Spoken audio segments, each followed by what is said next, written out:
Anybody who wants to go back and see something, they can. And I am going to share my screen.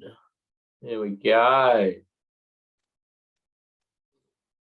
Module 2, Safe System Assessments. Module 2, we're into the infrastructure and the road environment now. Pretty much concentrating on that. We had a good session earlier in the week where we were fairly broad, and then you've got in and had a look at your quiz, I think, quite a few of you. That's good. So let's jump into this. We are recording. So this module is about kinetic energy thresholds. So we delve into that in a bit more detail for different crash types at intersections. This session predominantly focusing on passenger vehicle crashes. The next module is all about pedestrian cyclists and motorcyclists. But passenger vehicle crashes at intersections and what an intersection that aligns highly with safe system principles would look like. And characteristics of mid-block locations. So mid-blocks being anything between an intersection, basically. Don't forget to count your wallies.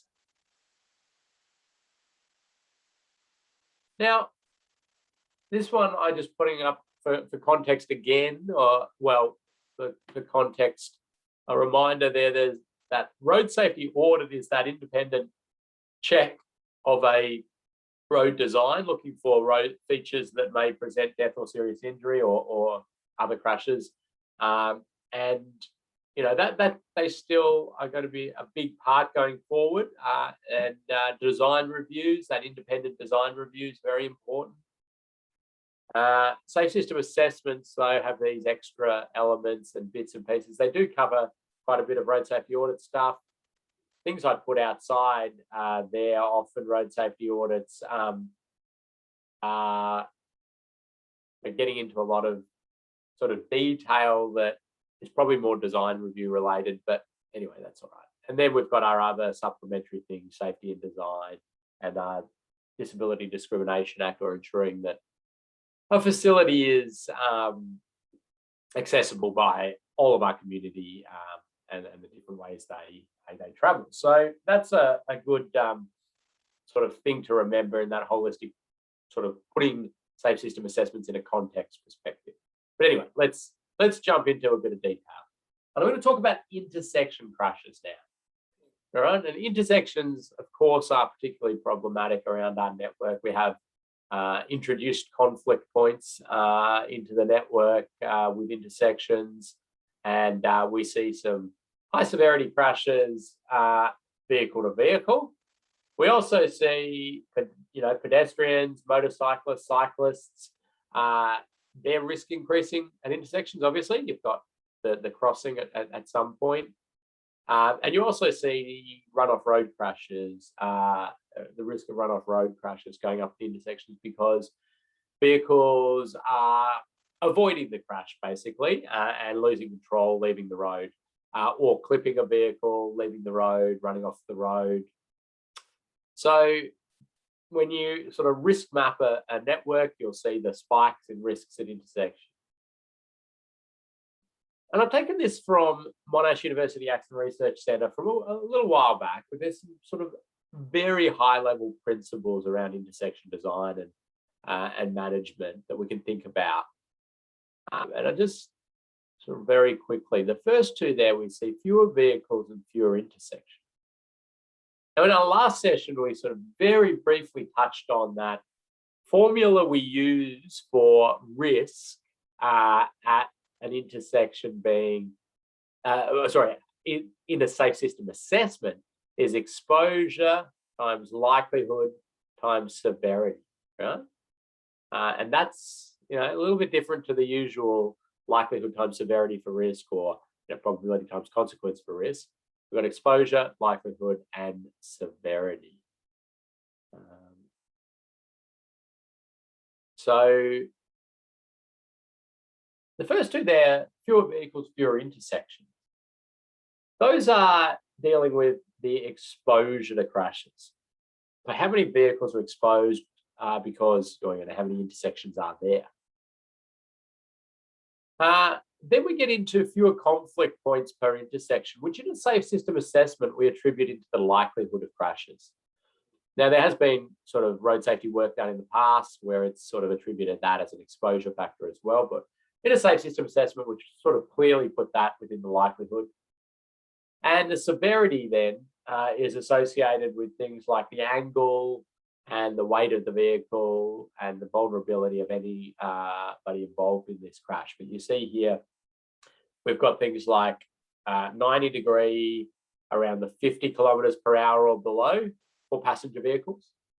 If you can get a bit more angle on that crash, you can go up to sort of somewhere up above 50, maybe 60, but nothing greater than 70. So the reason for that is sort of if you're going along there and the crash happens at sort of that angle, probably remember vectors from school, you get the energy directed out. So the vehicles sort of bounce off each other rather than the right angle where it's directed straight into.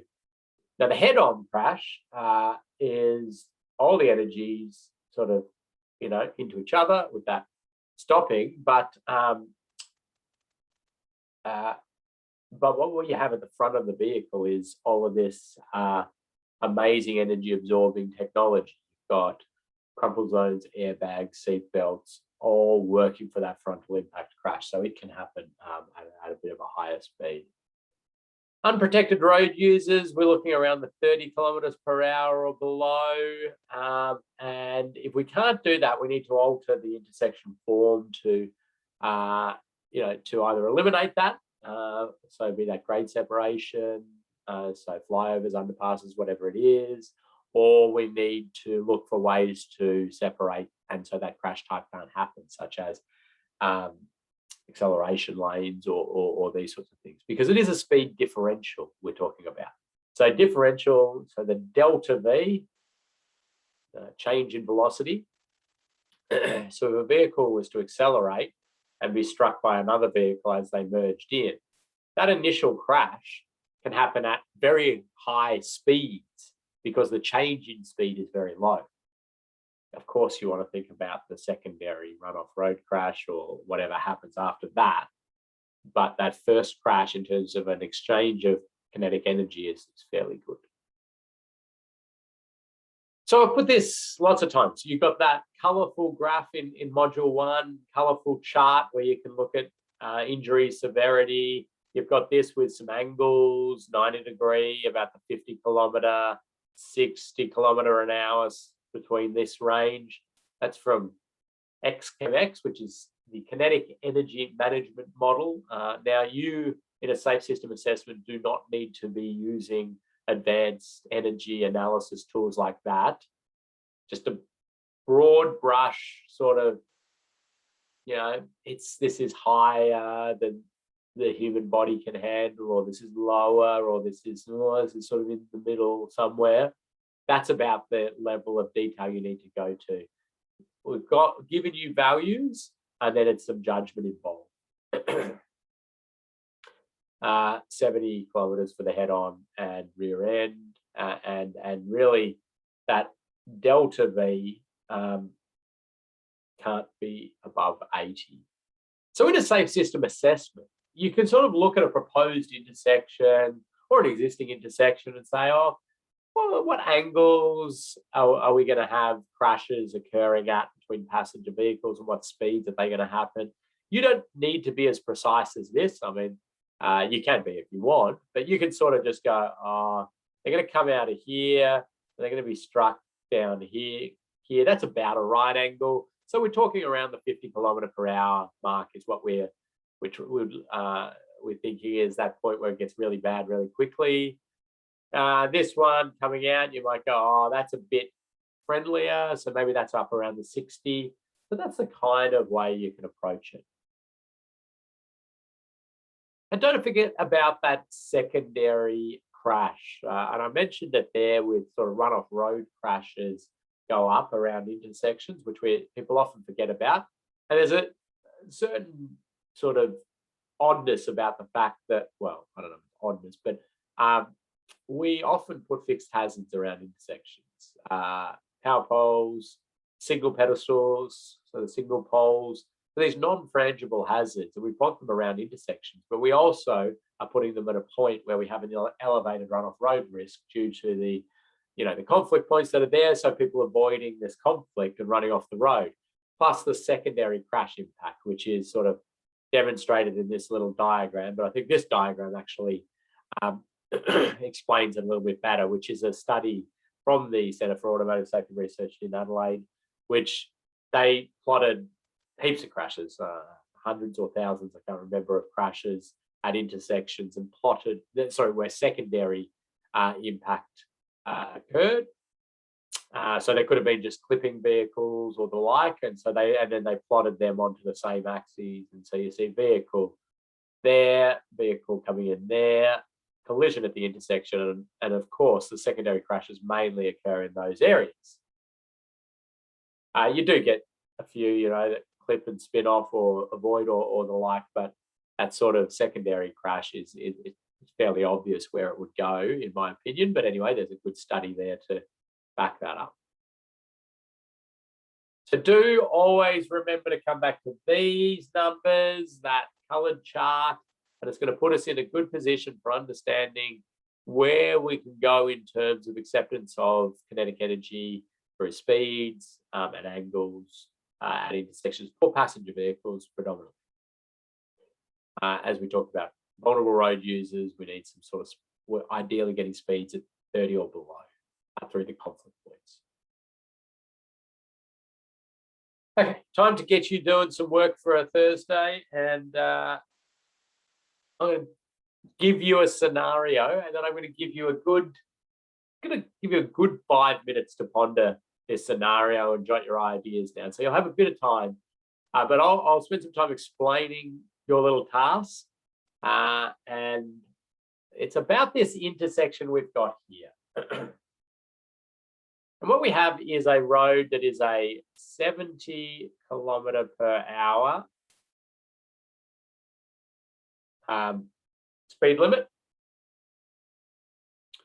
It's two carriageways, as you can see, 2 lanes in each direction. It's a major state highway, and it's on the sort of growth area of a fairly large city. And we've got then a side road which has a speed limit of 50 km/h. It's got 1 lane in each direction. It's the traffic volumes we're talking about is 21,000 on the main highway, 1,800 on the side road. Highway's got 10% commercial vehicles, heavy vehicles. It's a B double route. That's a B, takes B, really big trucks basically. And this one, 3% heavy vehicles. This is mainly, there's a school about 400 meters down the road there. This is like a shared path, pedestrians and cyclists. This is a big sort of culvert. Water goes through there out into this flood sort of plain area. There's a bus stop here. These are all residential. We've got a service road here that operates 2 ways. Over here too, 2-way service road. What else can I tell you? Up here, up this direction, about a bit over a kilometre and a bit, a set of traffic signals, and about 2 kilometres down this way is another set of traffic signals. What else can I tell you? There is a crash history here. It's all passenger vehicles that have crashed, and right turn against crashes and emerging crashes of vehicles struck I think that's a good sort of description of the site you'll be dealing with. I'll give you your task in a second. I'll show you just a couple of sort of ground level shots of the intersection. There we go. We've got the bus stop over there. We've got the vehicles coming out. We've got our 2-lane service road. It's got lighting. Let's look at that from the other direction. There's that sort of drainage culvert thing that I mentioned. Shed park down there.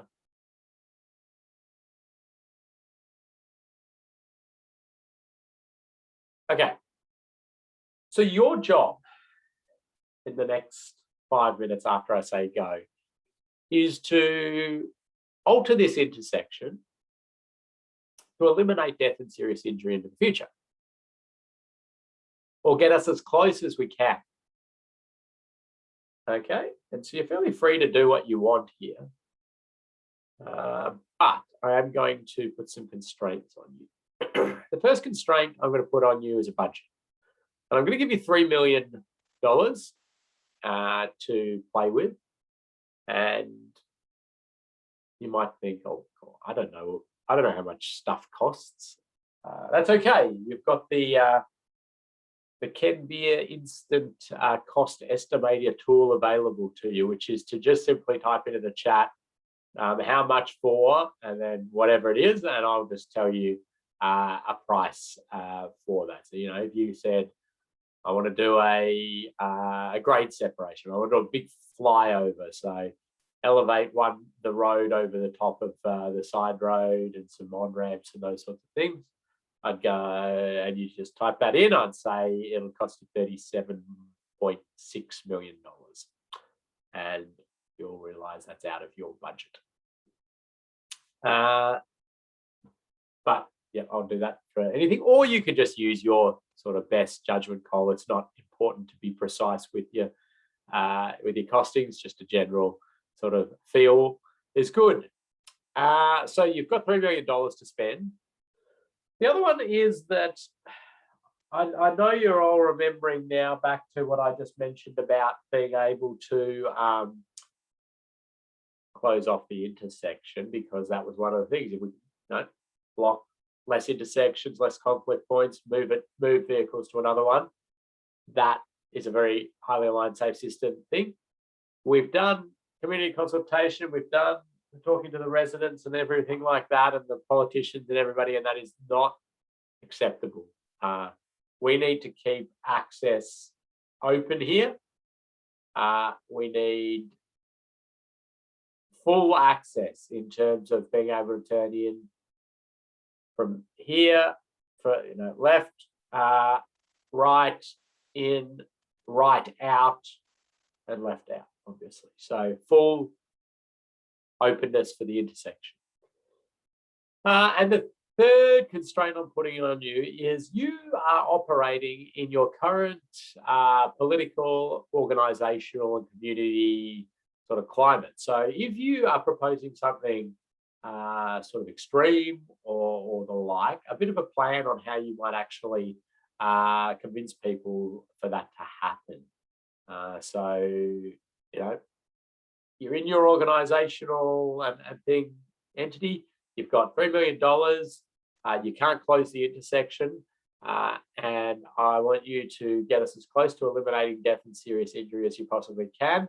And I'm going to give some costs in a second here. I've got some questions. All right.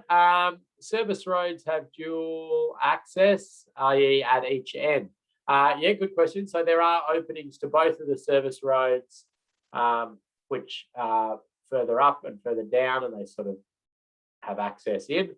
So you can certainly play around with that if you want. Oh, I do have another thing I want to say before everybody jumps into their ideas.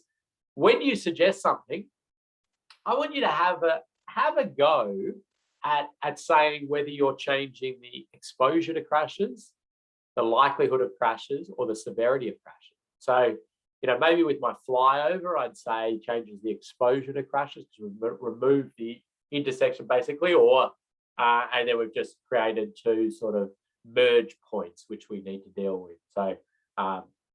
So, yeah, but you have to think about exposure, likelihood, or severity, because they're really critical to our safe system assessing when we get to that. But now we had a couple of other questions here. Are there many cyclists here? What about pedestrian volumes? Excellent question. Okay, so it's not a major sort of commuter route or anything like that for cyclists. And pedestrians, we do have a small handful of pedestrians, about 20 a day, sort of crossing 25 from the bus across and just crossing the road. But pedestrian volumes aren't huge, and cyclist volumes are even less, but they are certainly there. Do we need to keep all movements open? Yes, you do. How much does a roundabout cost? Great question. Well, a roundabout to meet the Austroads Guide to Road Design Part 4, what is it, 4B or 4A? I can't remember off the top of my head. But anyway, it's going to cost you $7.7 million. The reason for that is it needs to be very large to accommodate the heavy vehicle turn movements and the like, and it's going to have to acquire land, and it's going to have to move services, and it's going to cost you a lot of money. So how often does it flood? It's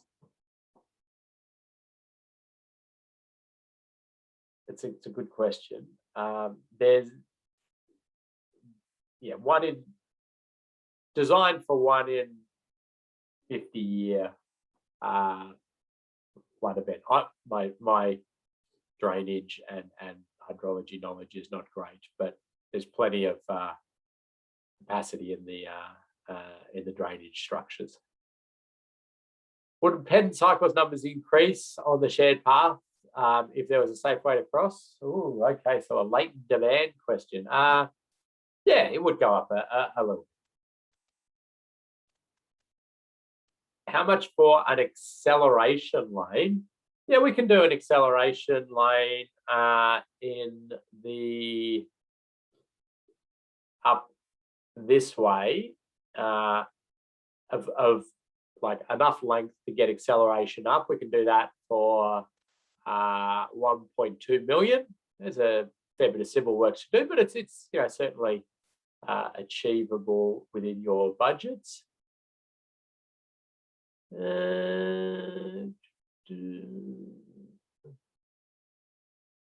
How much is it going to cost to signalise it? So 1.75 million to put a set of traffic signals. It's actually set up quite nicely for signals in terms of where we've got islands and those sorts of things. So 1.75, so that's easily within your budget. What's the height of the culvert? Good question. The height of the culvert is 1.5 high, 1.5 meters high. So not quite a person height, if that's what you're starting to think, although I do like that thing.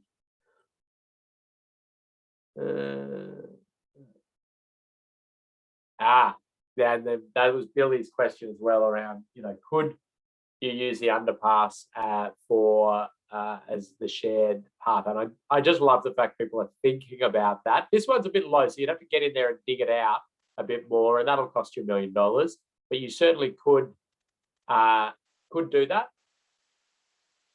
It's just, I'll say $1 million above and beyond what we had, but it's certainly a possibility.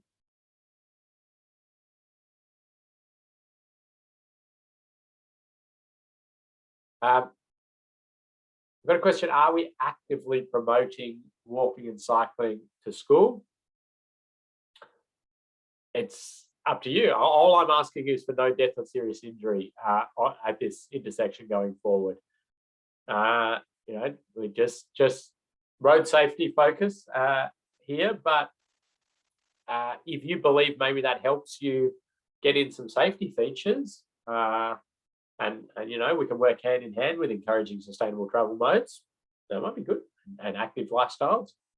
But no, our driver is our sole only objective is minimize like remove death and serious injury, but we have to continue to operate the intersection.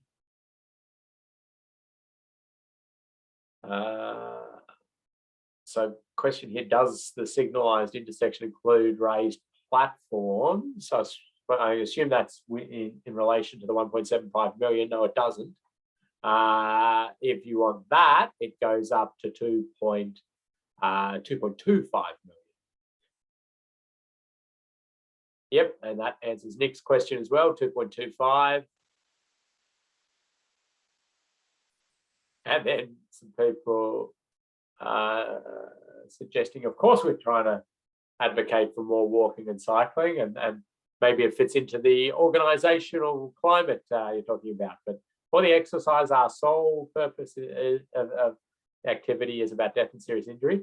But we'll talk a little bit about how we can work very much hand in hand with increasing livability and transport and our safety outcomes a bit more next session. That'll be good. Are we able to modify the bus route so the stop is not required?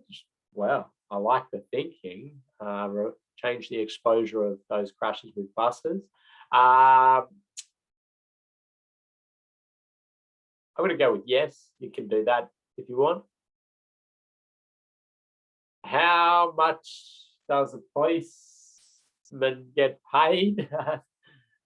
If you want to put a police person at the intersection 24/7, we're going to have to allocate 300,000 a year to that. That's not how much they get paid, but that's how much it's going to cost.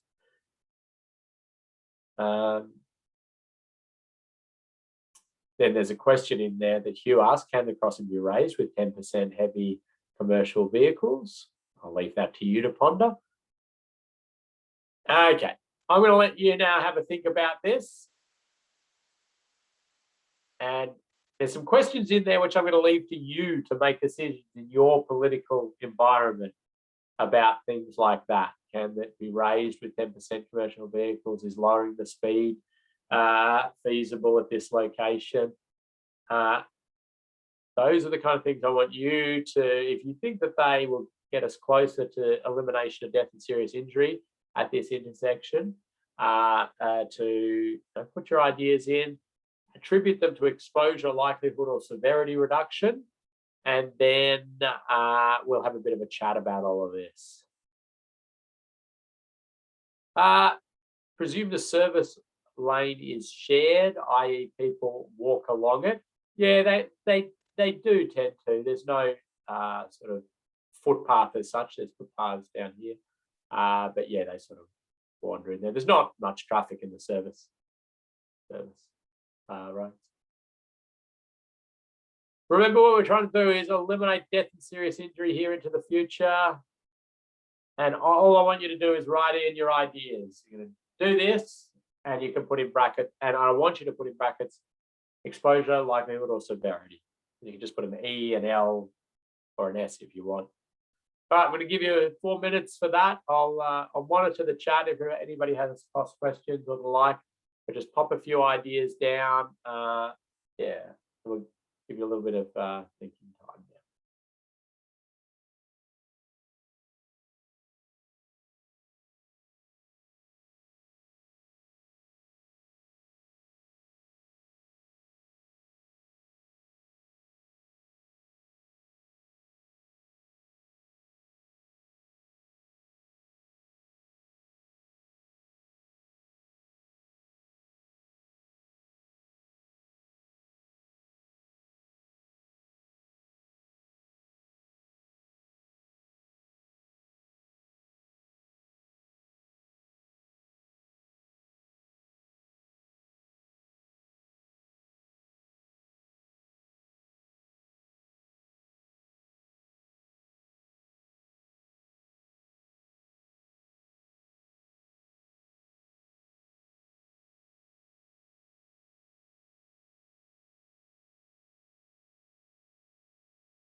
Now remember to put exposure, likelihood, or severity for the different elements of what you're proposing, and let's start typing them into the chat there, please.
Some excellent stuff coming in here.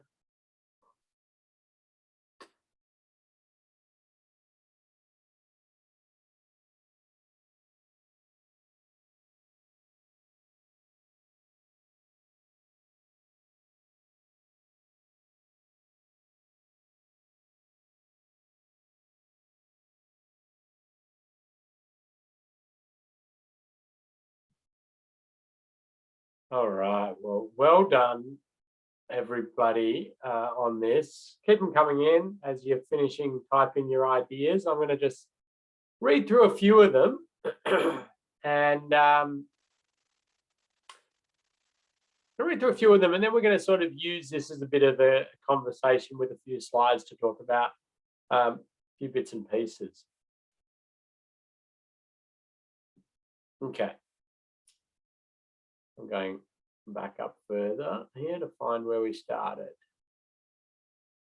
Really impressed with this group here.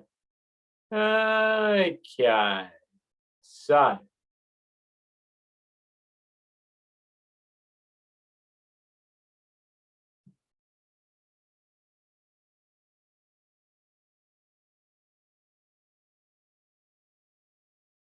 some questions about how much for guardrails and things. Yeah, not a huge amount. 100,000 or something will pretty much cover everywhere with guardrail if you need. Okay, so we've got some desire for, well, some people popping in there that they'd like to signalise this intersection. Some people talking about they'd like a roundabout, but obviously can't seem to afford it. But we see the signals come in, and a number of people have, rightly said here that traffic signals at this location would reduce the likelihood of crashes. That's correct. All right, your chance of crashing will absolutely go down, or the chance of crashes occurring will go down. The severity won't go down from the signals themselves. The chance will of crashing. But then we did have some people, and quite a number of people, saying that they wanted to put some raised platforms or raised bits with this intersection. And in fact, I'm quite excited by the number of people that actually said that in this group. I just come off running this course with TMR Queensland, and nobody suggested that.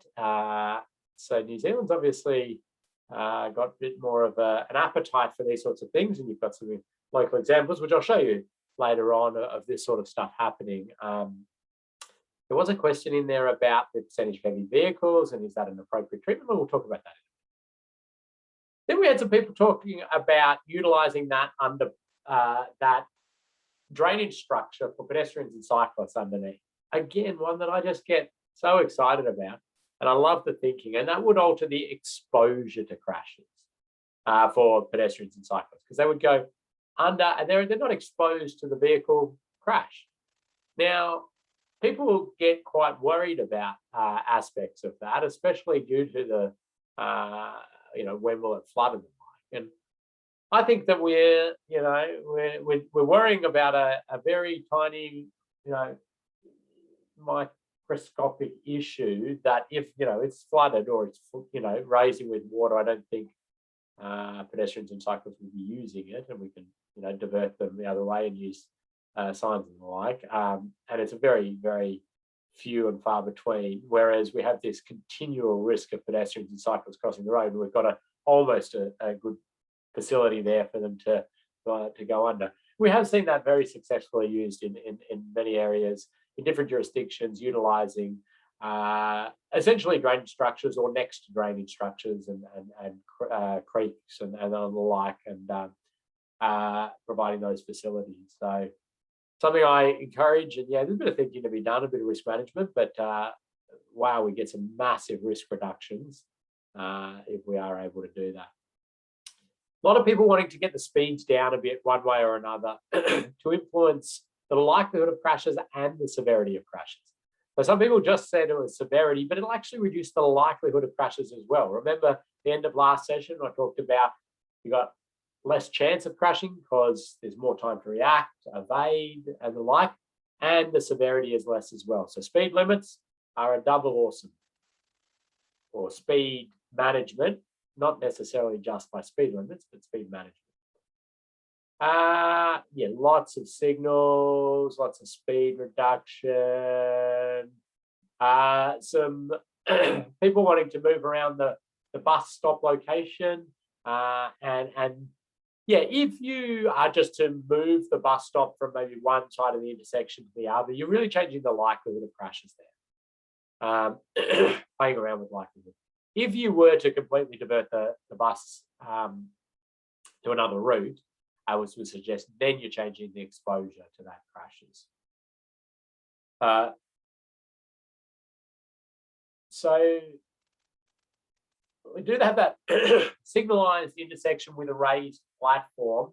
Now that is going to do both the likelihood and severity of crash. It's going to address both of those, because the raised platform will slow the vehicles through to give you your severity outcomes. The likelihood will be reduced by the signalisation. Left in, left out of the service roads. That one predominantly a likelihood factor when you think about the context of the whole intersection.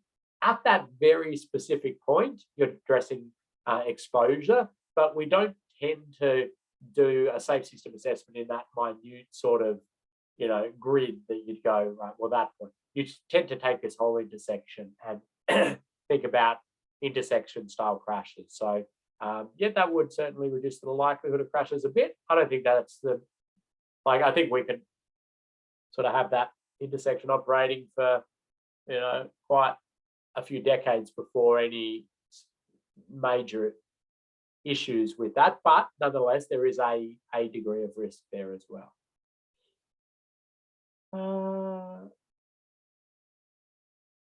Just reading through here. Yep. Some good stuff there. I'm going to talk about a few things. Let me mention Seagull intersection there. I'll just briefly explain what that is for those who don't. And as a sort of reason I want to explain that to this group particularly, well, not, I'll explain it to others as well, of course, but a Seagull intersection would be some sort of acceleration lane in the median here. Lost my pen, sorry. There we go. Some sort of acceleration lane in the median there. An island. Kind of looks like a seagull, that bit. That's why they call it a Seagull intersection. And then you sort of have this merge in from this spot. Now, a Seagull intersection is interesting to do a safe system assessment on and analyse, because you get this interesting improvement in the angle of crashes here. You still, though, very much have that crash and you have that crash. So, you're not addressing the high severity right angle crash. And the merge from the right is, I mean, a very hard maneuver. And we know that likelihood of crashes increases down there. And that's because, well, it's a very hard head check to do. And especially for, a lot of road users, older road users and the like, it's just, it's so hard to do. And of course, if you have an articulated vehicle, I mean, the cabin blocks your ability to do that look. So you've got to use, it's a complete, mirror looking, and to get, enough length for acceleration to merge in. So generally, I'm not a fan of seagulls, but it is a bit case by case. Waka Kotahi, NZTA, produced the seagull intersection analysis tool. And that's why I thought it's relevant to talk to you. So if you are pondering a seagull at any point, get that tool. It's a spreadsheet-based tool and a user manual, and you can plug in lots of variables and understand sort of risk profiles of your seagull intersection. I don't want to talk about seagulls too much more, in fact, anymore, but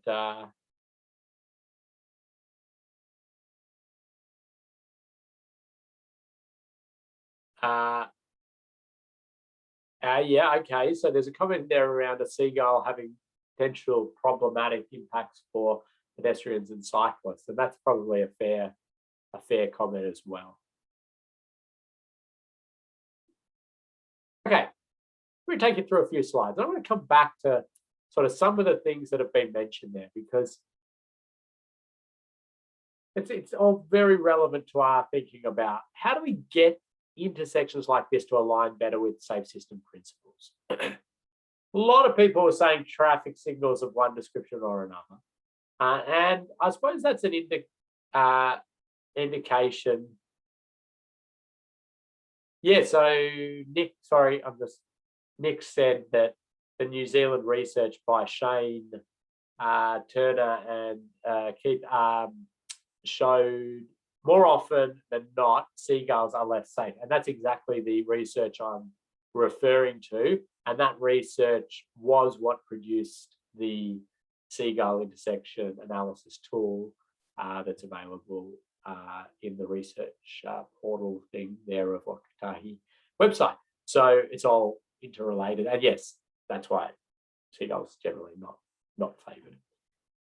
Okay, signals. Now, obviously a lot of you have sort of analysed there very quickly that signals are probably an intersection of control that's appropriate at this location for some aspects because of unbalanced flow, first of all. So when you have a side road that's kind of low volume and a major road, a roundabout in its traditional form can be very problematic because you get this unbalanced flow and you get a leg just dominates.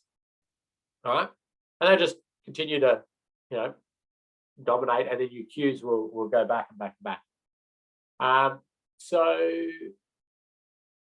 signals are also cheaper from the perspective of the land take for a traditional sized roundabout.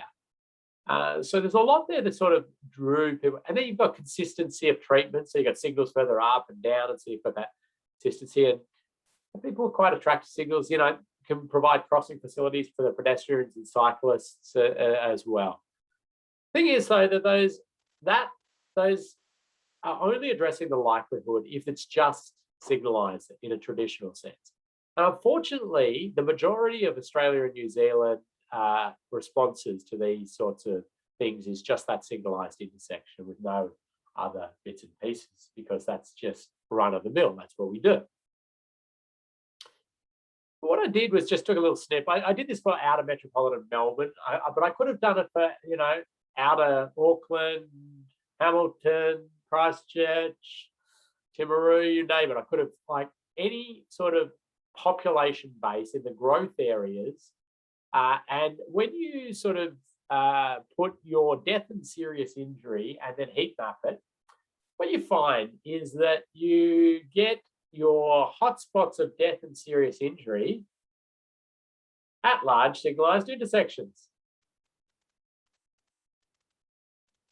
That's just like, it's astounding how similar your heat map of death and serious injury. Or you can do it by just going filter by your top 100 intersections for death and serious injury in your wider area, and you'll see that large signalized intersections are dominating that top 100.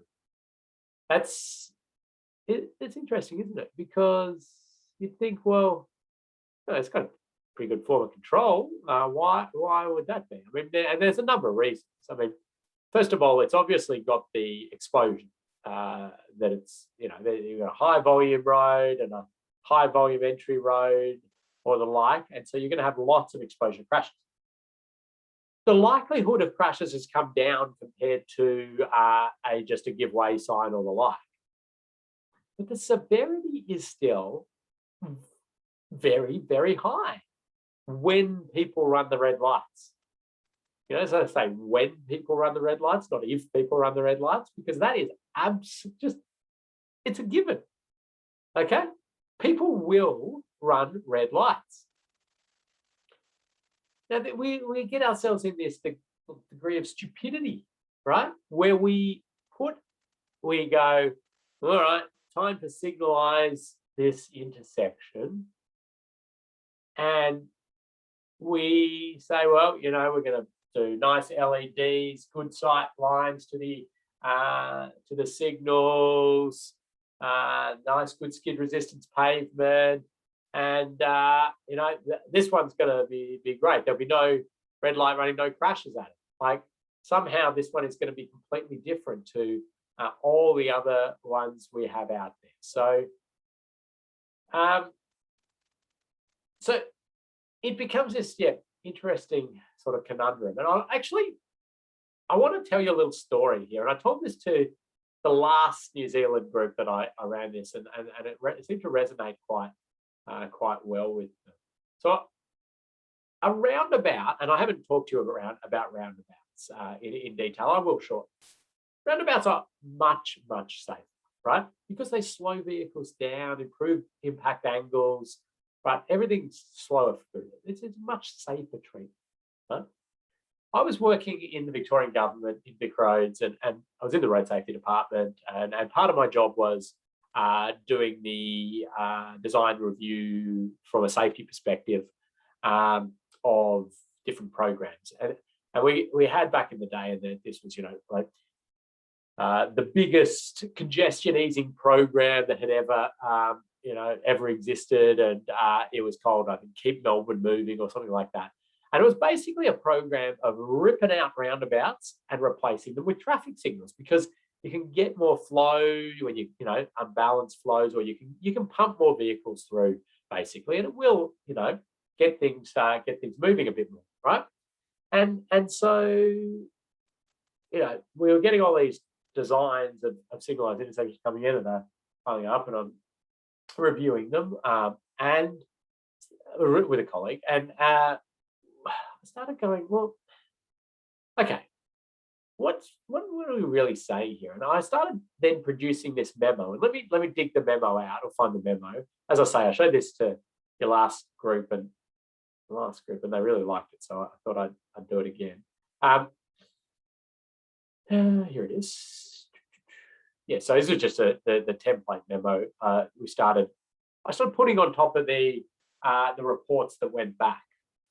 So this is from the Road Safety Department, and okay, here we go. So the Road Safety Department has analysed this project as increasing crashes as follows. Project life, 20 years. Number of deaths attributed to this project, 2.3.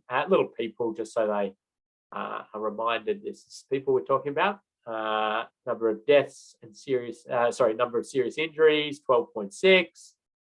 Statement of acceptance. The above road trauma is accepted by regional manager. And so pop that on top of the design report, then gave them all that stuff they were expecting, which is the whole purpose of, in their mind, why they were giving it over to the Road Safety Department, which was to say,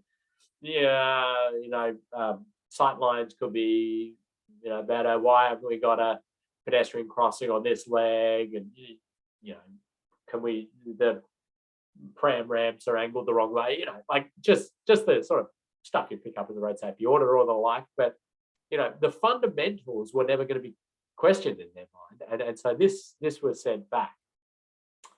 And it certainly caused a lot of controversy. I did get called into the chief executive's office and told that, come on, Ken, managing a road network there's many competing demands, and you know, we need to understand all of the context of this. And I'm like, no, somebody, okay, if somebody wants to trade off human life for mobility purposes, somebody needs to sign for that and just stand up and say it. Oh, anyway.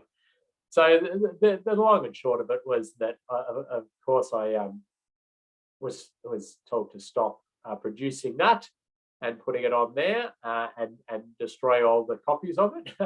And I did not destroy all the copies of it because I kept one for this purpose. But the thing is, I think we need to push and challenge. And that one was so obvious because actually nobody was arguing with the the numbers I was putting forward. We had a page explaining how we got to that numbers, and it was pretty simple. There's crash reduction factor for signals, crash reduction factor for roundabout, the difference. We took the crash history, we took the volume and characteristics from across a heap of intersection sites for roundabouts for signals, and then we just were able to just go, yep, that's about where you're going to get to if you do this. So anyway, I think sometimes we do need to just boil it down to a pretty offensive sort of memo like that, because it is kind of offensive that people are going to do that, and we see it just happening all the time. So the point of that, though, is that, you know, a safe system assessment, if they had existed back in those times, would have done that job in a process and a way that did, you know, nearly get me fired. I didn't get fired, but I didn't. Like, it was all good in the end. But now we've got safe system assessments which basically do that, and we can use that in a nice way that's in the processes, and people will understand it. Okay. So some people seem to like that as well from this group. So I mentioned roundabouts there as, you know, what they were, and they were getting ripped out. But roundabouts are really predominantly great because of that. The severity is down. We do get rear end crashes. If it's a multi-lane roundabout, we get side swipe crashes quite a bit. They're minor usually. You know, the majority are quite minor injury crashes. And then the ability to do a smaller roundabout. So you remember I said it was like $7 million plus for a roundabout at that location we were having a look at. That's because it needs to be big enough to get this large vehicle to go around. The swept path of that vehicle is big. We also like to have deflection and sometimes even sort of reverse curves on the approach. So they can be really expensive. You know, reverse curves down here, and then they go, and that's just slow vehicles on the approach. Really, really expensive. Very different road environment, of course, here, but you know, you can do them pretty small and pretty mountable, and you know, a large vehicle can get through here because they just go track right over the top of it. But why? I mean, is this going to give us any safety benefit at all? Actually, it is. It's going to give us quite a bit of safety benefit, and the reason for this is so nobody believes they have ultimate priority approaching this intersection. Every leg is forced to sort of at least be alert, look, and give way. Yes, we've probably lost some of that deflection and physical characteristic there, but that's sort of the UK equivalent there of the four-way stop out of the US. We don't tend to do that in Australia and New Zealand. That idea that, you know, we try to tend to give a leg just sort of priority. I think there might be a four-way stop in like Palmerston or something, so somewhere, and there's one in Newcastle, I think, in Australia. But you know, I think that there's possibility for this. And certainly maybe we don't need to go as big as we've been talking about in some environments. And I'll show you later where we can have a smaller radius roundabout in some higher speed areas, and we've seen some pretty good outcomes. There's a four-way stop in Christchurch. Okay. And what? New Zealand leading the way again, Wellington as well. Okay. So I think they're, it's a great idea. Ultimate priority is where we can get into a lot of trouble. And we see that with the traffic signals, because it's green light and people are just tuned out and just driving at speed, and then somebody runs a red light from the other side, or giveaways, same challenge. And there's a few others looking at a four-way stop, which is good.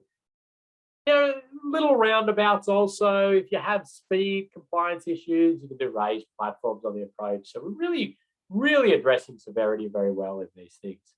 So just like road safety engineering 101, roundabouts for passenger vehicles we're talking about here has very low conflict points. Conflict points are basically a dot where you can have a crash. Traffic signals have high conflict points, as do sort of passively controlled giveaway front stop sign intersections. The angle of crash. When you crash in a roundabout, you've got that nice angle.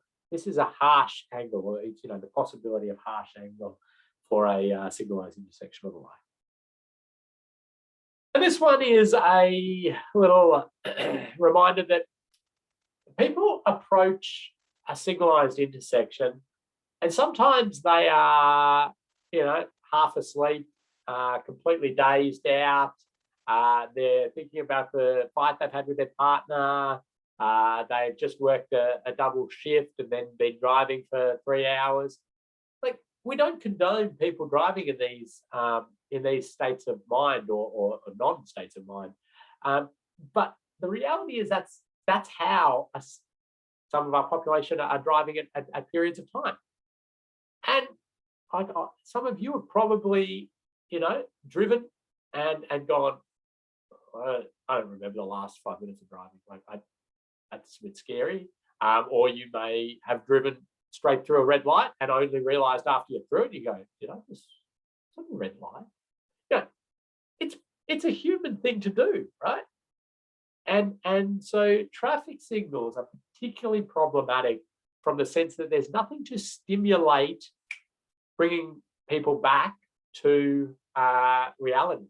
Okay, the light may do that for a portion of the population, but a roundabout in the middle of the road with something there and the characteristics of the way you can design them brings them back, and they slow down, they look around, and they're back to reality.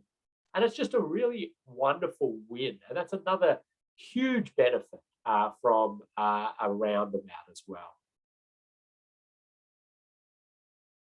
Is there a balance on sight distance of other legs when approaching a roundabout? I know in New Zealand, a project in the UK and New Zealand where sight distance is deliberately reduced to encourage drivers to slow down. Yeah, that's a really good I love that question, because I'm aware of those trials as well. I haven't seen any real definitive whether it's better or not. I mean, the theory is good, because if you do have those massively open sight lines, it's coming with the hammer, put the hammer down through the intersection. Brody's got his hand up on that one. Let's allow. Oh no, hand's gone down. Brody's run away. I thought Brody was going to have answers for me on that. Yeah, because and if you close sight lines up on the approach roundabout, it'll slow down to be able to look and then make their decision. So yeah, I don't have a definitive research-based answer for you on that. Not to say it's not out there, but I tend to just follow the Austroads guides on sight lines when I'm designing roundabouts. Okay, so now we've got a question about pedestrians. And pedestrians and cyclists at roundabouts can be problematic, and I absolutely acknowledge that, right? I'm predominantly talking about areas like that sort of picture I showed back of that rural physical environment and a roundabout here. But intersection that we were looking at was a bit more urbanized and had those pedestrians and cyclists. And so those need to be absolutely factored into your decision making. Next session, I'm going to talk about pedestrians and cyclists and roundabouts and what we can do, and roundabout design and for pedestrians and cyclists if you've got that. So it's all good. And you know, delving a little bit more into roundabouts, I'm not going to go on. Not all roundabouts perform as safely as other roundabouts for passenger vehicles. We see single lanes very, very good. Double lane roundabouts start to lose a bit of their safety benefit, especially if they've got a small inner radius. Turbo roundabouts tend to bring a 2-lane roundabout back to a 1-lane roundabout performance. And I'll show you what a turbo is, because we don't have many of those around. Here's a turbo roundabout. So basically what it is it's got a raised separator on the approach and in the circulating carriageway separating the lanes. So some raised concrete there. If you want to do a right turn, you get yourself in that right lane, you get into your middle sort of channelized area, and out you go. You want to go straight through, you can use either lane. You want to go left, you get in the left lane, and off you go there. So it sort of channelizes that movement. I mean, this is an international example that you'll love there. Cyclists and pedestrians facilities. Here's another turbo roundabout. And I just love this. Look at it. We've got conflict happening here. We've got a truck that's obviously entered the roundabout as a vehicle is coming. The vehicle approaching it. Look at the angle. If they are to crash, angle is great. And the fact we know that they're going to be going slow.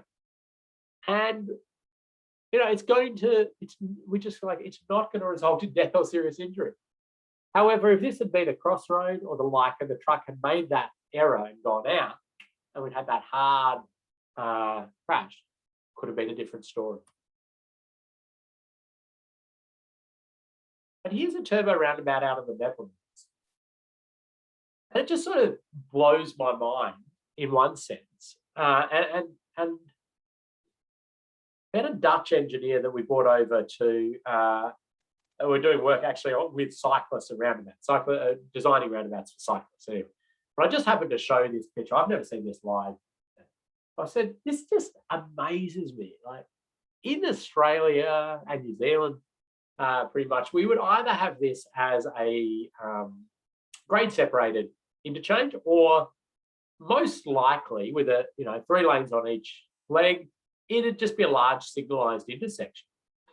And the Dutch engineer, in typical sort of dry Dutch fashion, said, and what about all the death and serious injury to your community?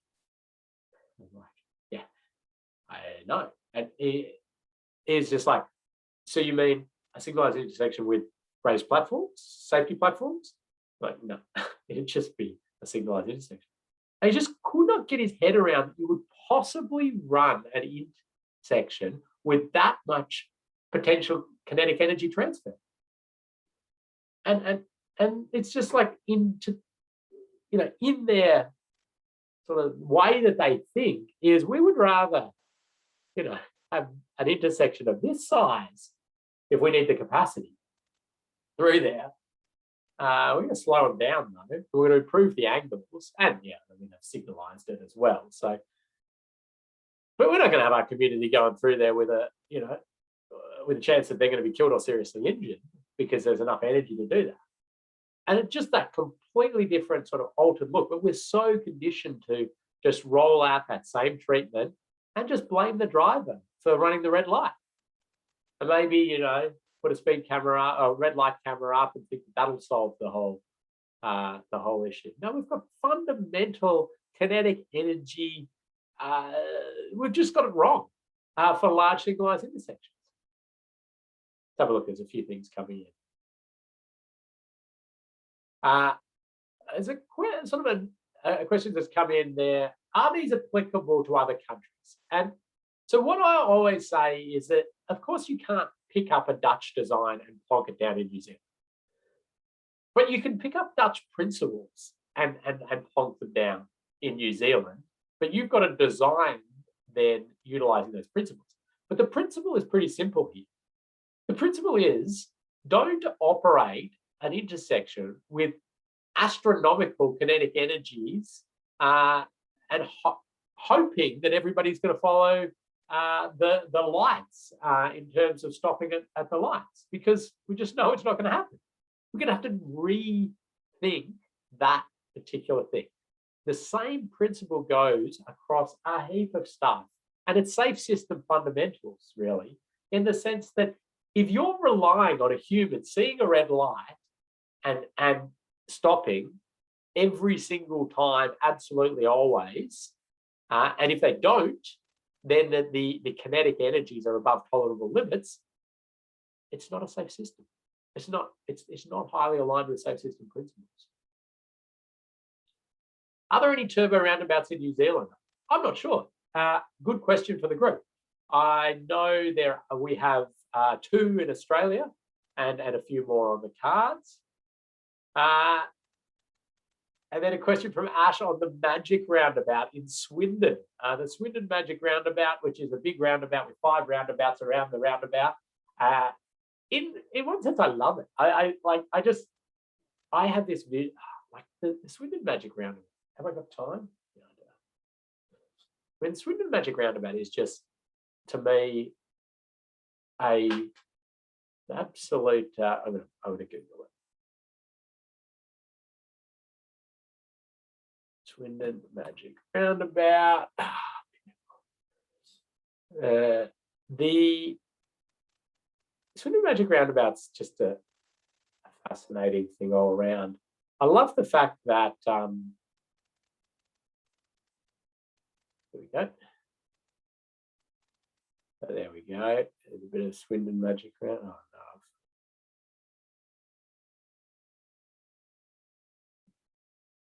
no. Oh God, I don't want to subscribe.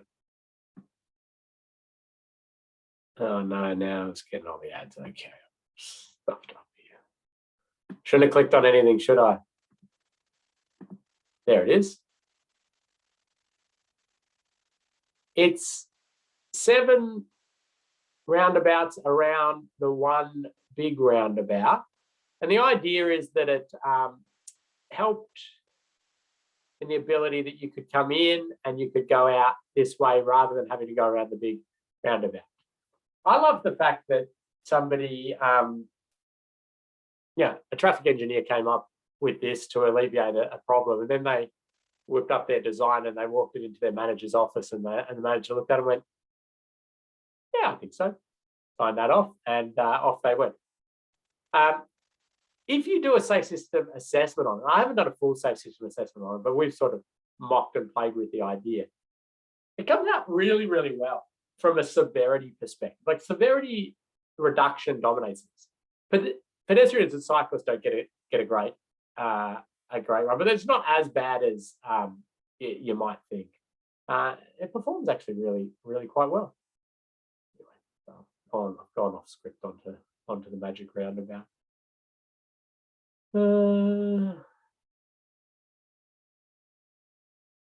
Yeah, so there's a lot of roundabouts being ripped out around the world, which is another comment that's come in there.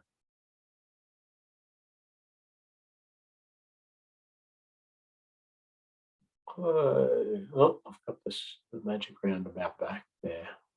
Let's go back to our other one.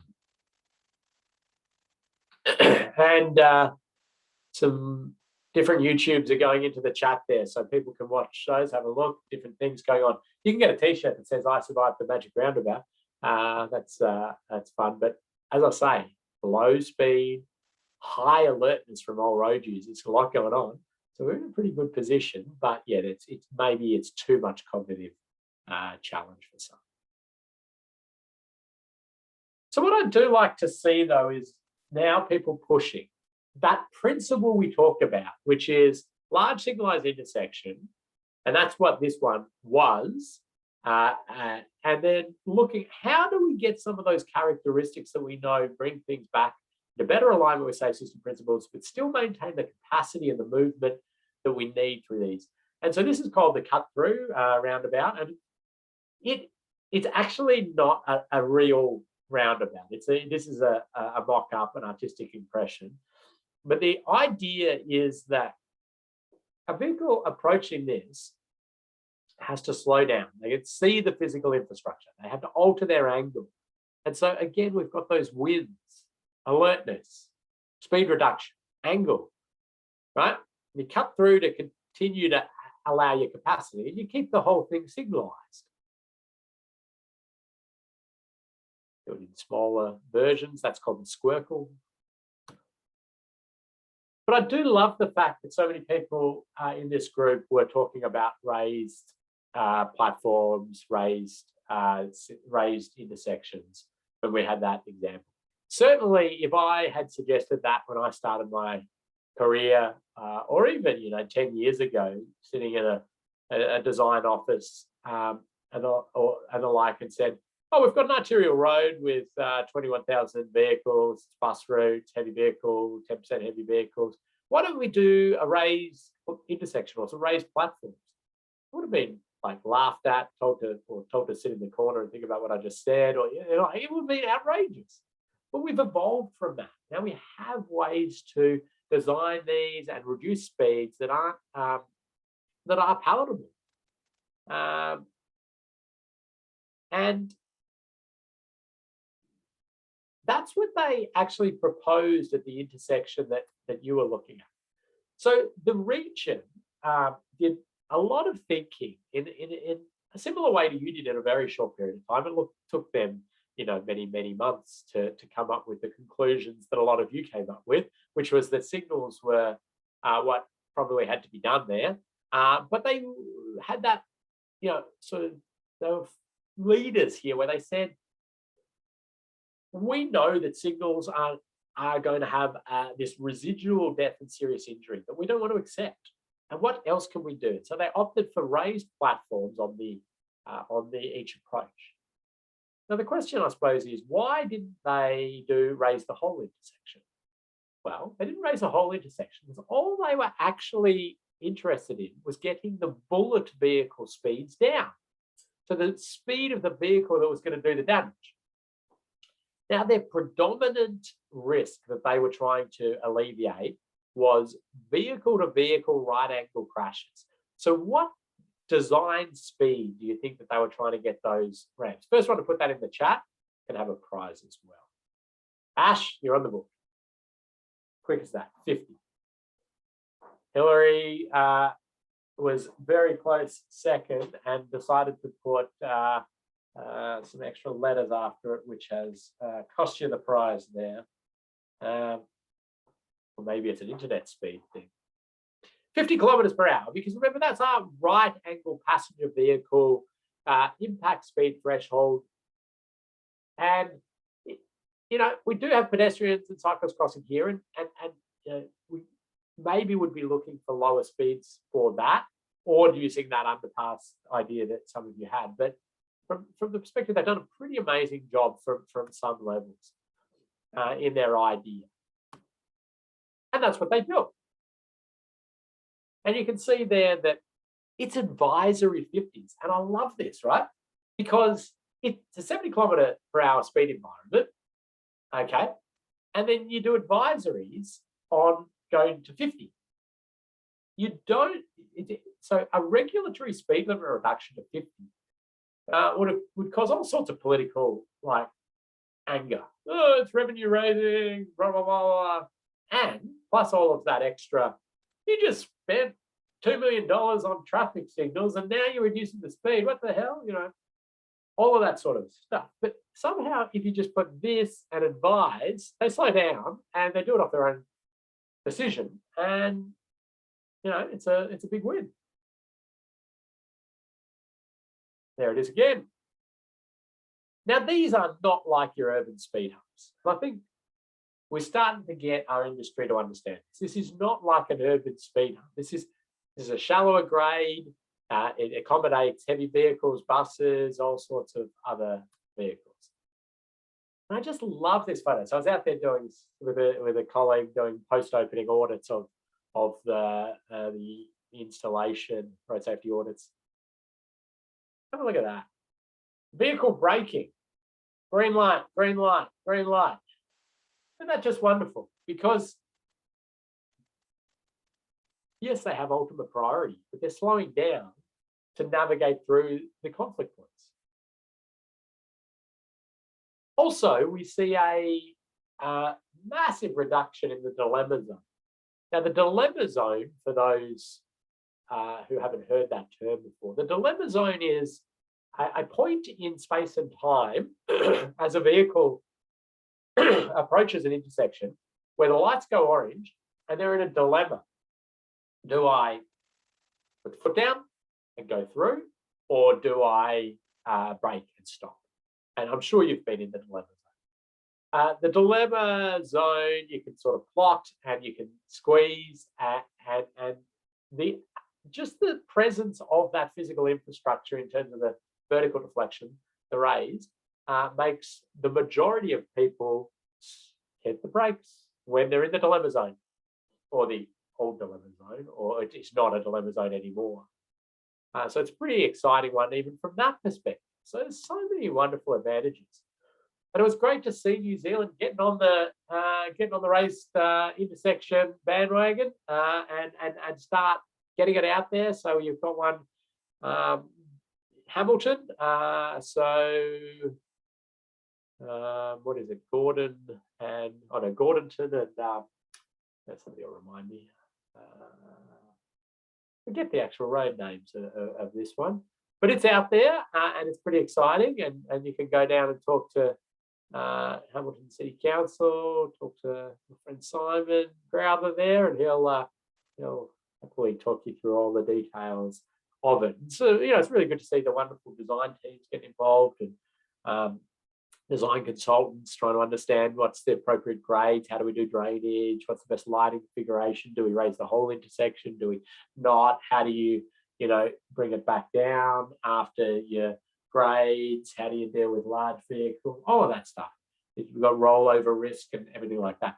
But they're easily designable, and we're just seeing an absolute heap of them come out. And our aim in Victoria is to get our 50th one in so we can do a comprehensive evaluation rather than if you try to evaluate a few of them, you never have enough sort of statistical rigor to be making really big calls on their effectiveness and those sorts of things. But this one made me really quite happy for a number of reasons.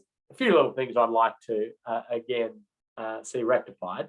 But this is intersection of Dalton and Childs Road. Dalton Road has 53,000 vehicles a day. Childs Road has about 28,000 vehicles a day. This used to be a roundabout.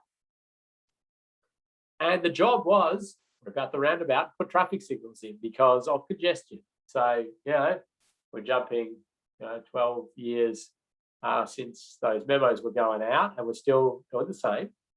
But this one now had the safe system assessment, and the assessment went through and said, yeah, okay, you're going to increase death and serious injury in the way that a safe system assessment says that. And what are you going to do about it? Or here are some suggestions. And one was to do a raised safety platforms, and that's what they did. And so, that makes me happy now that we're at least getting assurance that we're getting speeds down through these intersections when we rip out that roundabout, which we know is a feature of the day. Getting it down to that. I mean, I'd like to see that at a lower speed for that part and a few other things. But let's just take it at a principle level. It's a raised intersection. And we've got 53 major bus route. Gordonton and Thomas, thank you. Beauty. And there's lots of guidance out there now. And have I got the Austroads document here? I mean, there's a VicRoads document. There's just a recent Austroads report done by New Zealanders as well. So Hamish Mackey and crew doing the Austroads report on road safety platforms, and it's an absolute beauty. So lots of good stuff there. So I'll pop that into Moodle resources. It's got, what grades would you use in different scenarios, got case studies. I can provide you a heap of stuff as well in more detail if you need. But yeah, let's get on board. All right, very briefly, we talked about roundabouts and the size roundabouts needed to be. And here's another little example. It's an intersection, so it's got priority legs, straight through. Now, the arterial road actually goes around like that. So most vehicles were propping to turn right, and other vehicles coming through. This was 100 kilometers an hour. They actually had reduced this leg to 80 going through due to the number of the community that were killed and seriously injured at this location. Then they did, the rumble strips on the approach, and so they said, it's still horrific. What do we do here? This little thing here is a Telstra exchange, like telecommunication exchange building, and it's just staggering. There it is. It was going to cost like $2 million to move that thing. It was unbelievable, right?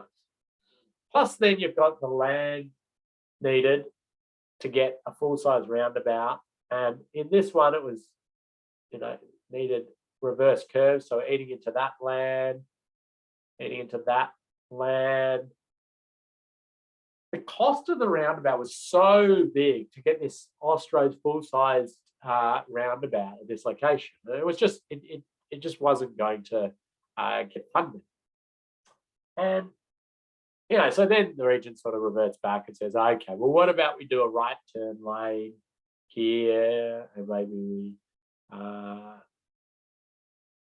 do improve, maybe we do a rural intersection activated warning sign here, and lots of things like that are going to reduce the likelihood of crashes. Maybe the reels is going to reduce the severity a bit as well. So, so it's a good feature.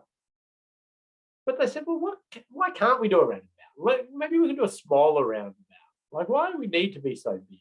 And anyway, so cut a long story short, they came up with a design that was much, much smaller than needed. It had straight runs at the roundabout, a very, very small central roundabout, and then a bigger concrete apron around it, and raised approaches. So getting their vehicles to slow down using shallow raised bits, raise the intersection, small roundabout, big concrete apron, in order for a large vehicle to be able to track around that, mount it, and go around. Designed to not take that thing and not take much land at all. We've got the detailed designs for anybody who wants to, get into the minute detail of it. Yeah, they built that one. So there it is. And this is like, a lot of people they just go, it's a roundabout. Okay, that's fine.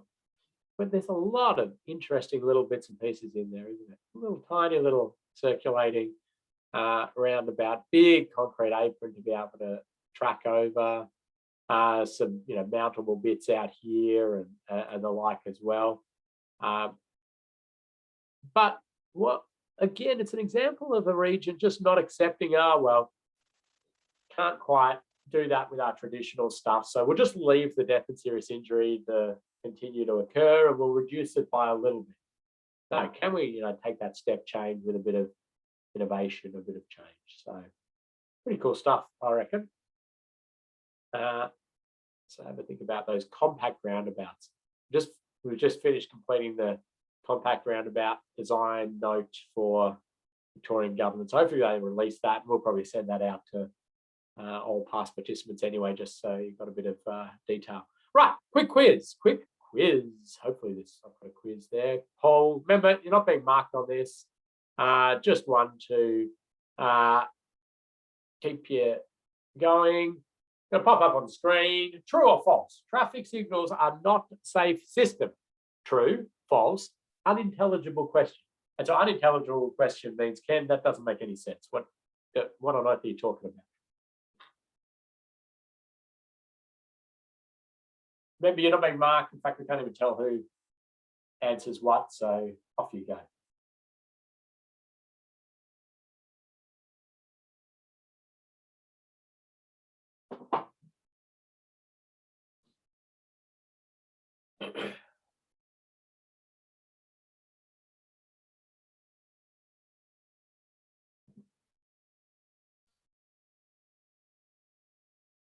All right, beautifully done, people.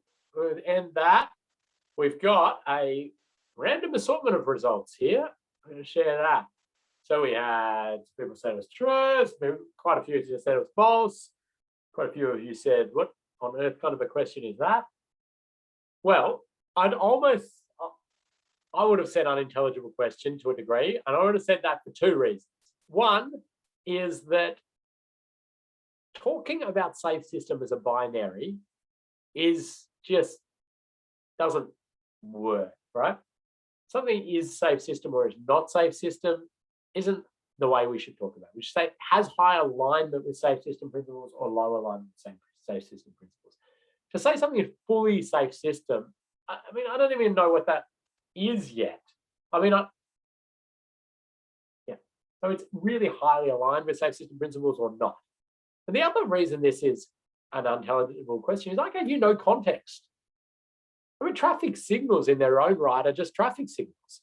It's the context that they're in. So I could accept false as well in the sense that it's not the traffic signals. Like you put traffic signals with appropriate speed calming down to within tolerable levels, providing, crossing facilities for vulnerable road users.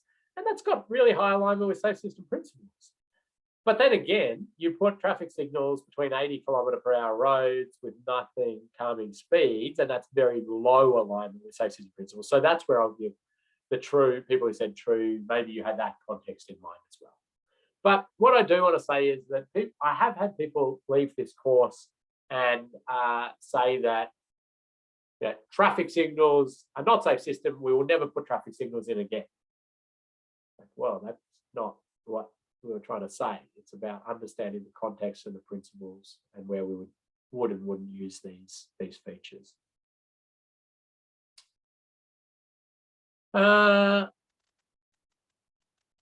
So yeah, we're going to do some different comments coming in around how are we going to get more jurisdictions and more people on board with race safety platforms. Well, I think you're Gordon to Thomas, and then ones that come after that is going to be what it is, and you're able to point at them and show, and this is not the end of the world.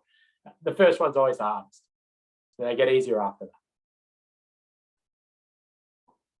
Let's briefly talk about lane departure. And I'm going to give you a little exercise that you're going to have to do. You have an assignment after this session as well as a quiz. But don't worry, it's not an assignment you need to cancel your weekend plans for. It's a very short one. Lane departure. Here we go. We got a road. Could be in New Zealand. Could be in Australia. It's long. It goes on for 300 kilometers. It's 100km/h speed limit. It's got a barrier line and dividing. Sometimes overtaking opportunity, sometimes not. It's got sealed shoulders. It's got a clear zone, so sort of an area from the edge line to any fixed hazards. Got the occasional very minor side road. Just pop into the chat. What types of crashes do you think are causing death and serious injury on this road? Like, this isn't going to take long at all, I don't think. Yep. Getting head on and run off road. And so people are putting in some of the contributing sort of factors in terms of fatigue, loss of control, that sort of thing. But yeah, head on, run off road, head on, run off road. And it is no surprise, I would say to any of you, that there's just death and serious injury all the way along this road. Okay. And yeah, so we know that. Now, when does it sort of become more of a head-on problem compared to a run-off road? Interesting New Zealand research again on that, somewhere around the 6,000 AADT means it's more likely to be head-ons than run-off roads, but you're still going to get both. And the energies are beyond what we can handle in both scenarios. 100 km/h head on or run off road into trees, into culverts, in rolling over are all, above tolerable levels. And we see lots and lots of our road network like this. So there you go, a bit of your state highway network there. And we're really just hoping that all of these vehicles stay in their lane. There's a huge reliance on that individual, isn't it? It's a bit like the red light, huge reliance that they're always on and concentrating and staying in their lane and not getting distracted, not falling asleep, and all of these things that humans are wired to do. Like, it's just what we do. So again, it's about changing that road environment to cater for that human error. And remind you there about that 29, it's now 32 km/h side impact with a pole or a tree is basically all that the vehicles that are 5-star are really going to cater for. Just to show you the energy and violence we see in this, this is estimated at 60 km/h of the energy sort of from a vehicle into a point source hazard. It's just, that's scary, isn't it? I mean, the energy, and that somewhere they're predicting around 60 km/h. It just obliterates the vehicle. It's incredible. So we're not going to withstand those impacts into trees, power poles at those speeds. There was that tragic event, tragic crash outside Timaru recently into a power pole at speed. They're unsurvivable. We cannot survive these as humans. We're just not. We're not built to survive those. But removing all those fixed hazards, so all the power poles, all the trees on the roadside, that's going to do us a lot of advantage, right? But it's not going to eliminate death and serious injury due to rollover, right? And I should say also, no matter how much you clear, the vehicles are going to go beyond that. So we do know that obviously as you clear areas with a clear zone as such, although clear zone's a term that's pretty much not used anymore with the new Australian Sky to Road Design Part 6, but comes down and we see rollover go up because there's more room to roll over. And when a vehicle leaves the road, it's sort of that, typical scenario is somebody falls asleep, the sort of camber of the road drifts them off to the left, and they wake up and they're off the road. And they panic and they pull the wheel back, and that starts a yawing action. And a yawing is the sliding from side to side. And then they're out of control and all sorts of chaos happens. And that's where they start to sometimes do rollover if they haven't hit anything yet. So what we see there is run-off road casualty crashes per 100 million VKTs. A quick prize if somebody tells me what VKT stands for. This might be just who can type the fastest and who has the fastest internet speed. Vehicle kilometers traveled. Hugh, you're on the board. Hugh is in there. Oh no, lost my pen here. No, got it.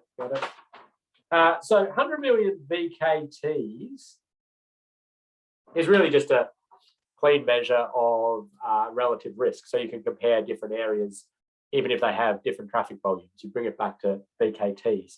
But we see that we have this run-off road casualty crashes per 100 million VKTs goes down, certainly as you provide cleared areas, but it asymptotes out around the 4.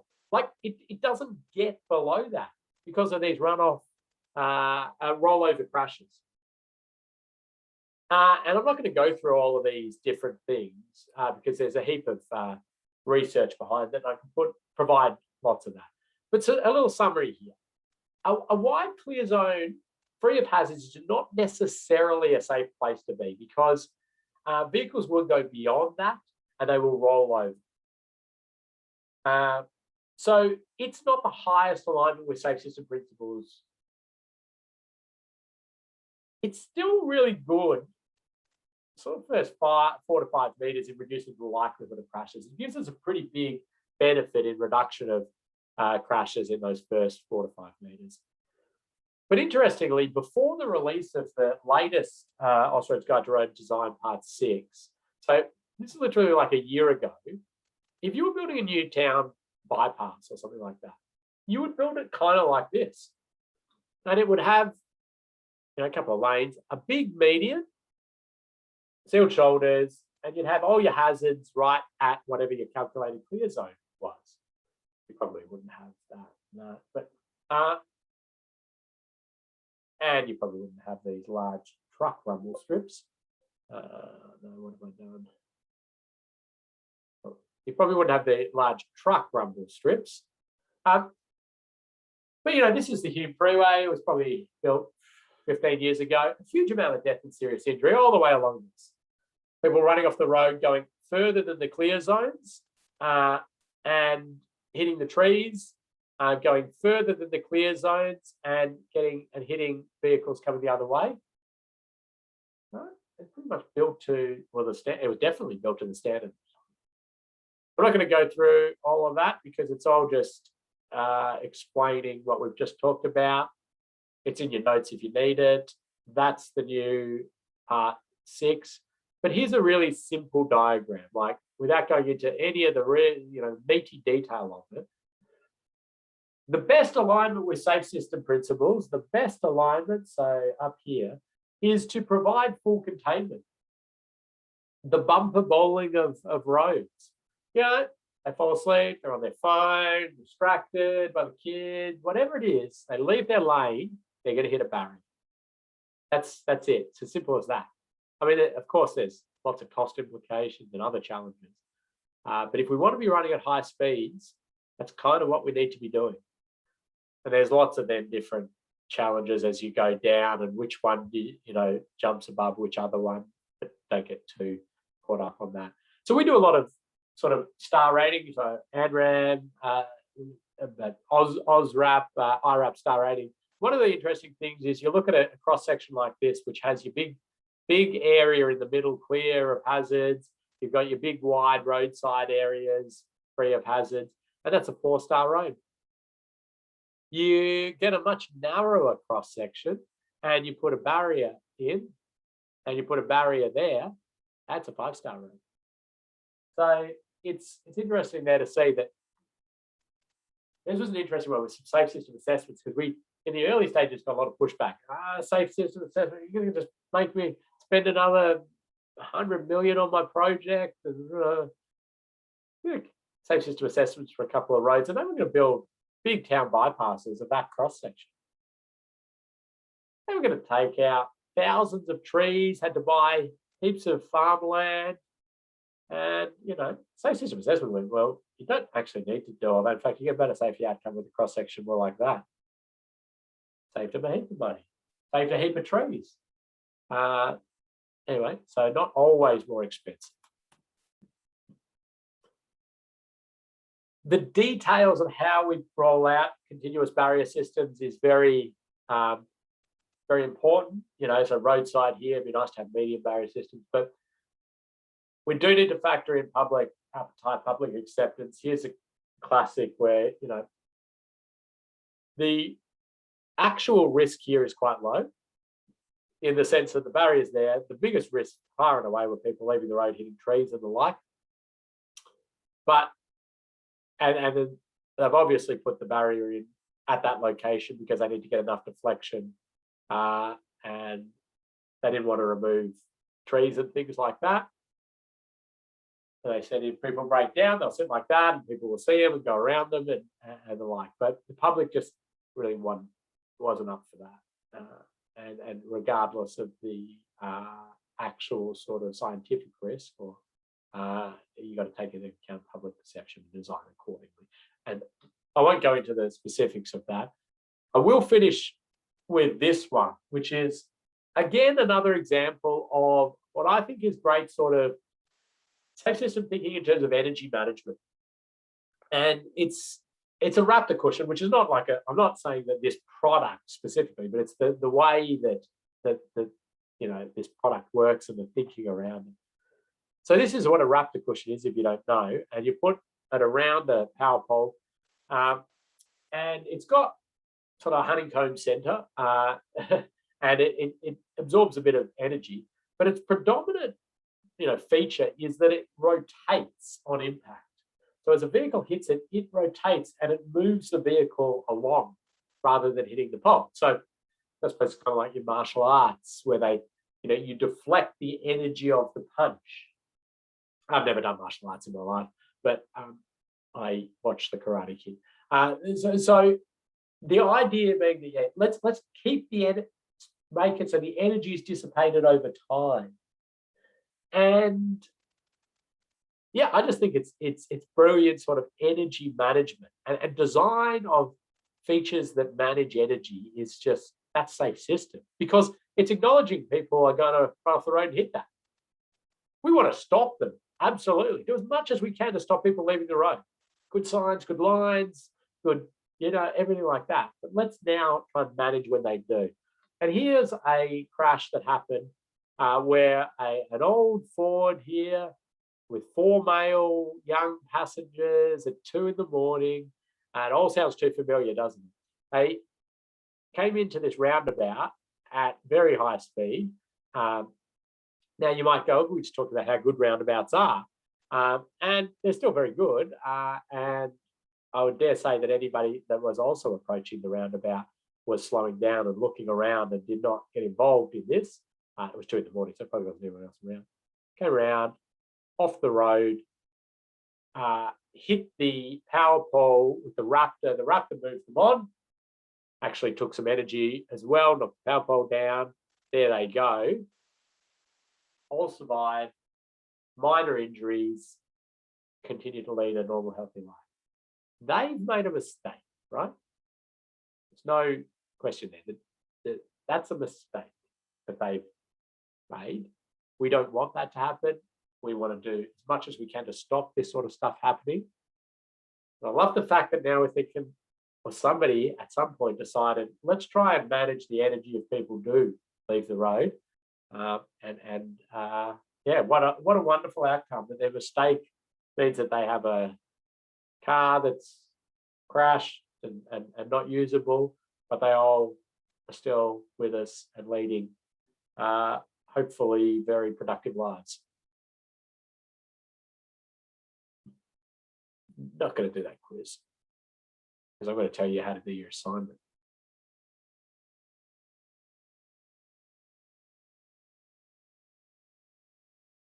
What are the typical costs of those Raptor cushions? They're about $4,000, I think. The biggest trouble I have with Raptor cushions, is convincing the utility providers to let us put them around their power poles. I'm up for a class action against utility providers. If anybody wants to get on board that, I think that they have a lot of them are, try moving one, exactly. It bankrupt the country trying to move a utility pole.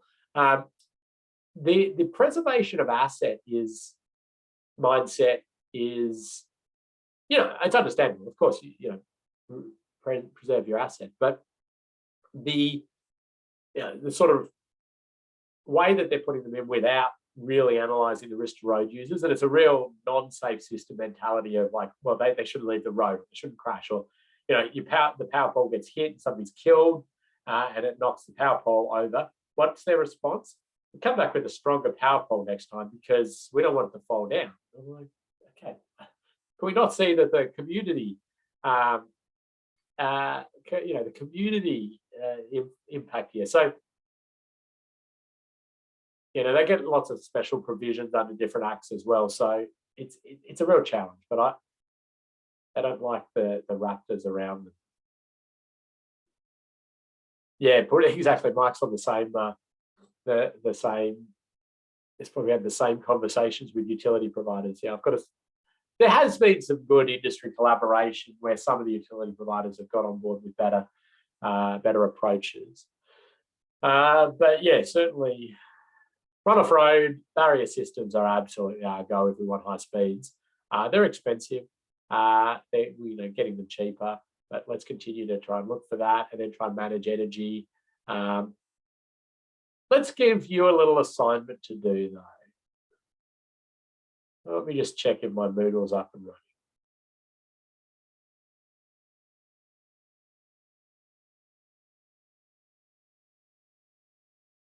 So this, you're going to have a quiz to do at the end of today's session, just like your last one, quick 10 or 8 or 9 questions or something like that. You can have 3 attempts at it, so have a go. If you're really struggling, of course, get in contact. But let's have a look at, here we go. In Moodle, you're going to go into Moodle and you're going to go, you might see something a little bit different because this is sort of the what I see in order to be able to mark things. You've got all your resource documents and different things if you want to find different bits and pieces. Of course, you've got your Module 1 quiz, which you can do. I've got to unhide that Mythbusters episode because I told you I would do that, so I'll do that. There's the recording, so you can find those in there. We're going into Module 2 here. So you've got a quiz to do, and then you've got this assignment. So let's click on this assignment. And it's sort of a lead-in step. And you've got a Word document, a lead-in step to Safe System Assessment. So you click on that and it'll download you a copy of this Word document, which is what you're going to fill in and upload. Okay. And the Word document, which I think I now have to stop sharing, then share again to show you the Word document. The Word document has your instructions in there about what you need to do for this assignment. But basically what we're going to ask, you select an intersection. And it could be any intersection. It could be the intersection out the front of your house.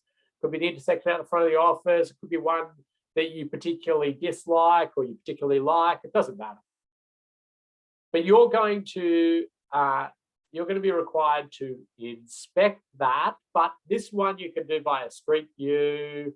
You don't need to leave your desk if you want, or if it's the one outside your house, obviously you can have a look at it. But the actual sort of safe system assessment you can do as part of this course, you can actually physically go to the site. But, well, COVID pending. But this one you do from the desk. And then you fill out the information we've got further down here, and I'll take you through that. So you're going to put your name there. So anything highlighted yellow, you're basically going to replace with your own stuff. You put a little link to that intersection from Street View, or just put the intersection name, so you know the corner of Smith Street and John Street, or whatever, in Palmerston North or something. And this is what we want to see. So a little bit like the exercise we were doing with the intersection, we were doing it live. But you're going to say there, factors that increase the exposure to crashes at this intersection. Now, between 1 and 3, we want you to put in there, just you put 1 in, light. Now, I remind you here, exposure is the number of vehicles going through. So what features are influencing that? The number of legs, the number of lanes, in terms of being able to get that, influencing how many vehicles are going through here. Then what are factors that are influencing the likelihood of crashes? Okay, so these are things like any signs that are misleading, line marking, signals, lighting, odd angles of approach, sight distance impediments, all of that sort of stuff. You do 1 to 3 of those. And severity. What are factors that are increasing severity of crashes? Speeds, angles, presence of vulnerable road users. You know, these are the sorts of things we're talking about. And then we just want one thing that you can change. So it might be that you say, block off some legs here, do an overpass. Like, I'm not constraining you on anything here in this exercise. It's just free for all. I just want to make sure that you are understanding exposure, likelihood, and severity. Likelihood, what can you change? You know, fix the signs, the line marking, clear sight lines, whatever it is. Severity, what could you change? Install a roundabout, raise platform, reduce speed limit, those sorts of things. So you do it all now for a live intersection. And this is sort of stepping us into a full-blown safe system assessment, because this is the kind of thinking that you're doing when you're assessing things. So it's an easy assignment there, and you finish that off and you then upload that back into Moodle. In there, you find the upload button, you upload it, and then I'll mark it. So it should be fairly easy. Probably take you 10 minutes. Street view. You'll even, you knock off the quiz as well, and so there are your two things to do. There, I'll put there's a webinar on the Raise Safety platforms, which I'll put that in there for those that are interested, if you want to watch that as well. But any questions here? I think a question may come up is, when's it due? And I'll have to go back and have a look at that. If the intersection is near a mall, would you say that the mall operating hours would impact exposure? Yeah, I mean, for this assignment, I'll accept that sort of stuff. I mean, the presence of the mall is a trip generator, a pedestrian generator, a vehicle generator. So just its presence there would be enough. And, you can link that and say, it's a mall, so it's generating lots of traffic or generating lots of pedestrians or whatever it is. It's generating the numbers. So yeah, I'll take that. When is that due? Great question. I think we've given you a bit of time on that. Assignment 2 is due on Wednesday, the 11th of August. That does not sound right. It'll be next week sometime. Maybe yours will. Time remaining, assignment is due. I'll get that fixed up next week. The idea is that before our next session, we're going to have a chat about a couple of people's sites and run through that exposure, likelihood, and severity. It won't probably be due before that, but if you get it done before that, that's good. It'll be due before the actual safe system assessment, because we want you to get that feedback. So any sort of things that you can improve, so when you do your full safe system assessment, you've got that idea. So it'll be mid next week that it'll be due. So you might as well knock it off quickly. We're going to end this very shortly, so you're going to have 4 minutes or so to do your quiz and maybe even start on this and maybe get yourself pretty close if you don't have a meeting coming up. Any final questions or comments?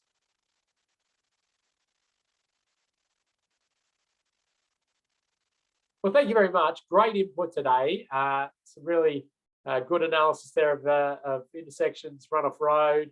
Good input. And next module is all about pedestrian cyclists, motorcyclists. Looking forward to see you then. Have a wonderful weekend and good luck with knocking off that assignment. Get in contact if you need any help. Thank you.